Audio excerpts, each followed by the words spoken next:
Have you ever experienced a moment in your life that was so painful and confusing that all you wanted to do was learn as much as you could to make sense of it all?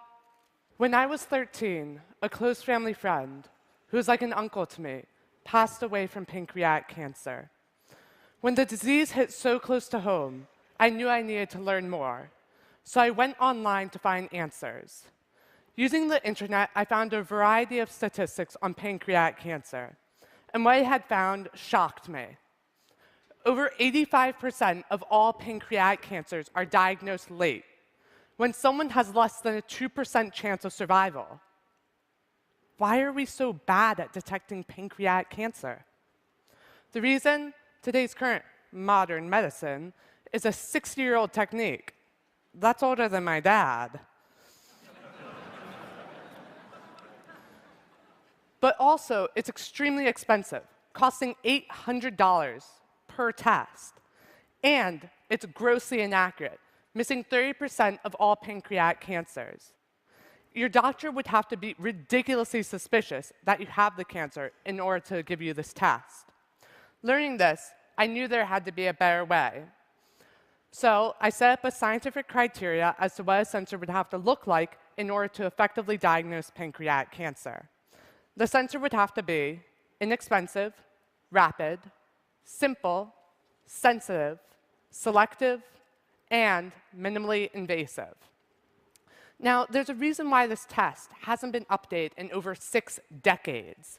And that's because when we're looking for pancreatic cancer, we're looking at your bloodstream, which is already abundant in all these tons and tons of protein. And you're looking for this minuscule difference in this tiny amount of protein. Just this one protein. That's next to impossible. However, undeterred due to my teenage optimism,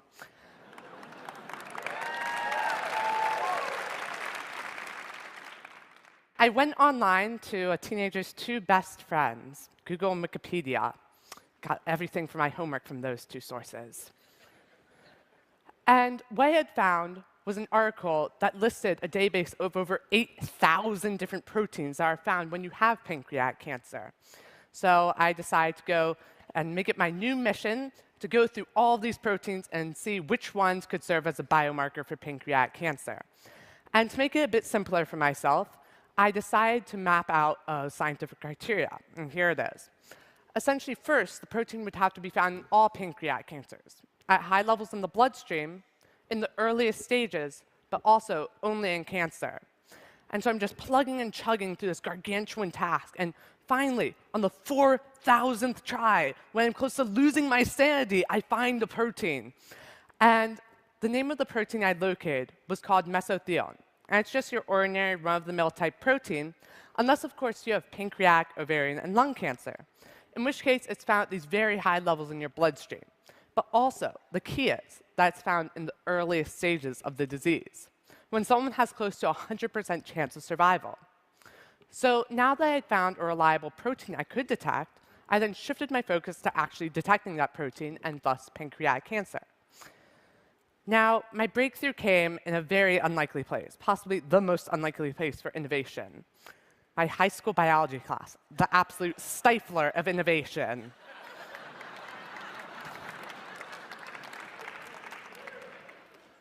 And I had snuck in this article on these things called carbon nanotubes. And that's just a long, thin pipe of carbon that's an atom thick and 1/50,000th the diameter of your hair. And despite their extremely small sizes, they have these incredible properties. They're kind of like the superheroes of material science. And while I was sneakily reading this article under my desk in my biology class, we were supposed to be paying attention to these other kind of cool molecules called antibodies. And these are pretty cool because they only react with one specific protein, but they're not nearly as interesting as carbon nanotubes. And so then I was sitting in class, and suddenly it hit me. I could combine what I was reading about, carbon nanotubes, with what I was supposed to be thinking about, antibodies. Essentially, I could weave a bunch of these antibodies into a network of carbon nanotubes, such that you have a network that only reacts with one protein. But also, due to the properties of these nanotubes, it will change its electrical properties based on the amount of protein present. However, there's a catch. These networks of carbon nanotubes are extremely flimsy. And since they're so delicate, they need to be supported. So that's why I chose to use paper. Making a cancer sensor out of paper is about as simple as making chocolate chip cookies, which I love. You start with some water, pour in some nanotubes, add antibodies, mix it up, take some paper, dip it, dry it, and you can detect cancer.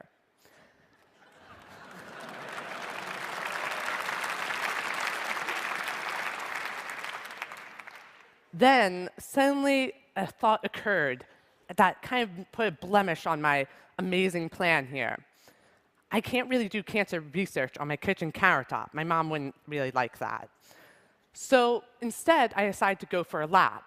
So I typed up a budget, a materials list, a timeline, and a procedure, and I emailed it to 200 different professors at Johns Hopkins University and the National Institutes of Health, essentially anyone that had anything to do with pancreatic cancer. And I sat back, waiting for these positive emails to be pouring in, saying, "You're a genius! You're going to save us all!" And then reality took hold, and over the course of a month, I got 199 rejections out of those 200 emails. One professor even went through my entire procedure painstakingly. I'm not really sure where he got all this time. And he went through and said why each and every step was like the worst mistake I could ever make. Clearly, the professors did not have as high of an opinion of my work as I did. However, there was a silver lining. One professor said, "Maybe I might be able to help you, kid." So I went in that direction. As you can never say no to a kid. And so then, 3 months later, I finally nailed down a harsh deadline with this guy. And I get into his lab. I get all excited. Then I sit down. I start opening my mouth and talking. And 5 seconds later, he calls in another PhD. The PhDs just like flock into this little room. And they're just firing these questions at me. And by the end, I kind of felt like I was in a clown car. There were 20 PhDs plus me and the professor crammed into this tiny office space with them firing these rapid-fire questions at me, trying to sync my procedure. How unlikely is that? I mean,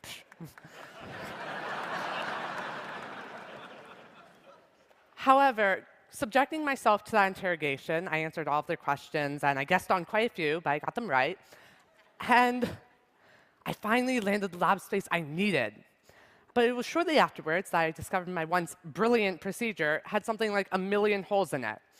And over the course of 7 months, I painstakingly filled each and every one of those holes. The result? One small paper sensor that costs 3 cents and takes 5 minutes to run. This makes it 168 times faster, over 26,000 times less expensive, and over 400 times more sensitive than our current standard for pancreatic cancer detection.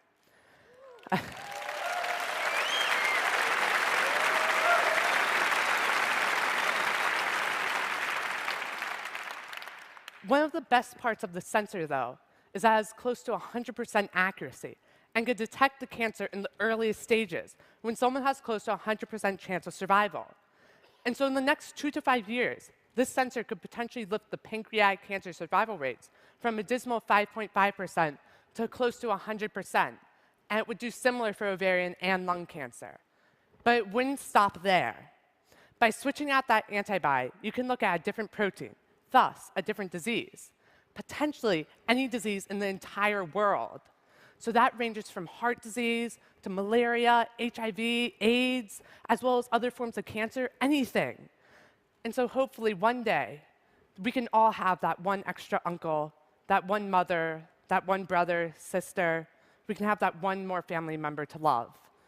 And that our hearts will be rid of that one disease burden that comes from pancreatic, ovarian, and lung cancer, and potentially any disease.